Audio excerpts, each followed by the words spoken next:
Bon, je pense que ça marche, là. En tout cas, ça fait pas mal le tour. Ouais, c'est bon. Yes. On commence? Super. Avant de commencer, peux-tu monter, s'il te plaît, le bac sur la boîte? Ben oui, pas de problème. Hi. Tu peux-tu m'aider? C'est bien lourd, ça. Ah oui, oui. Tiens. Ben là, merci pour ton aide. Certaines charges sont difficiles, voire impossibles à déplacer.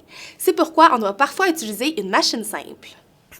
Une machine simple est par définition un dispositif mécanique comportant peu de pièces qui permet de réduire la force nécessaire à l'accomplissement d'un travail.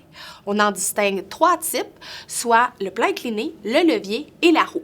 Aujourd'hui, nous étudierons ensemble le plan incliné.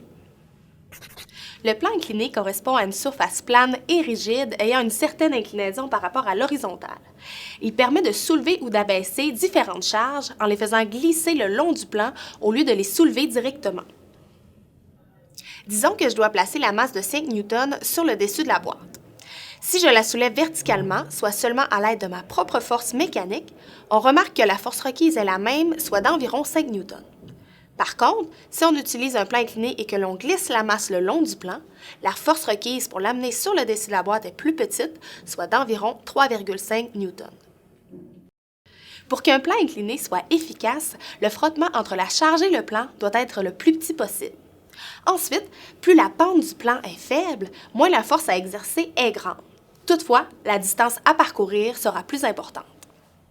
On trouve plusieurs applications de plans inclinés dans la vie de tous les jours, telles que les rampes d'accès pour les chaises roulantes, les rampes de déménagement ou tout simplement les escaliers.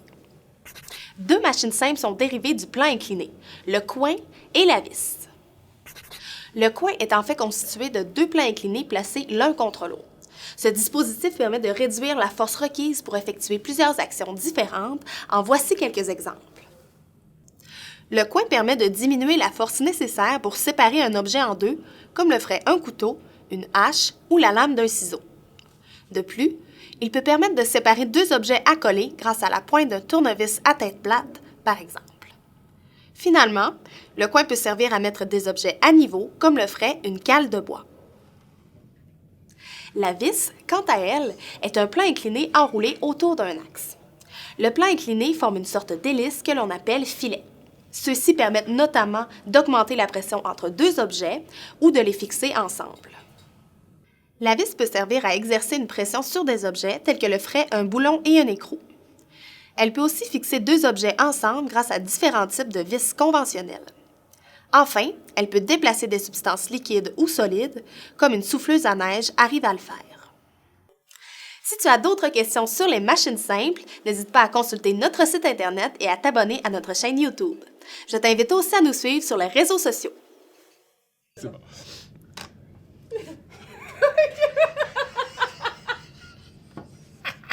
Prise 2, action! Bon, je pense que